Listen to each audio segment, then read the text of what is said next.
ହେଉଛି ଆଉ ଏକ ବାତ୍ୟା ସମ୍ଭାବନା। ଦକ୍ଷିଣ ଆଣ୍ଡାମାନ ସାଗରରେ ଲଘୁଚାପ ସୃଷ୍ଟି ହେଉଛି। ପଶ୍ଚିମ ଉତ୍ତର ପଶ୍ଚିମ ଦିଗରେ ଗତି କରୁଛି। କ୍ରମେ ଏହା ଅବବାତ ରୂପ ନେବ। 25 ତାରିଖ ବେଳକୁ ଦକ୍ଷିଣ ଆଣ୍ଡାମାନ ସାଗର ଏବଂ ପାର୍ଶ୍ୱବର୍ତ୍ତୀ ଅଞ୍ଚଳରେ ଏକ ଘୂର୍ଣ୍ଣିବଳୟ ପ୍ରବେଶ କରିବା ସମ୍ଭାବନା ଅଛି। ଏହାର ପ୍ରଭାବରେ 26 ତାରିଖରେ କ୍ଷେତ୍ର ସୃଷ୍ଟି ହେବାର ସମ୍ଭାବନା ଅଛି।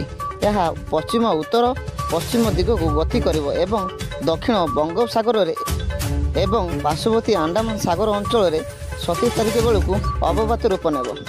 ଆସନ୍ତା 26ରୁ 29 ତାରିଖ ଦକ୍ଷିଣ ବଙ୍ଗୋପସାଗରରେ ଅବବାତ ରୂପ ନେବା ପରବର୍ତ୍ତୀ 48 ଘଣ୍ଟା ମଧ୍ୟରେ ଘନୀଭୂତ ହେବା ପରେ ବାତ୍ୟା ସମ୍ଭାବନା ରହିଛି। ଏନେଇ ଭାରତୀୟ ପାଣିପାଗ ବିଭାଗ ପକ୍ଷରୁ ସୂଚନା ଦିଆଯାଇଛି। ଧନ୍ୟବାଦ ଭିଡ଼ିଓଟିକୁ ପ୍ରଥମରୁ ଶେଷ ପର୍ଯ୍ୟନ୍ତ ଦେଖିଥିବାରୁ।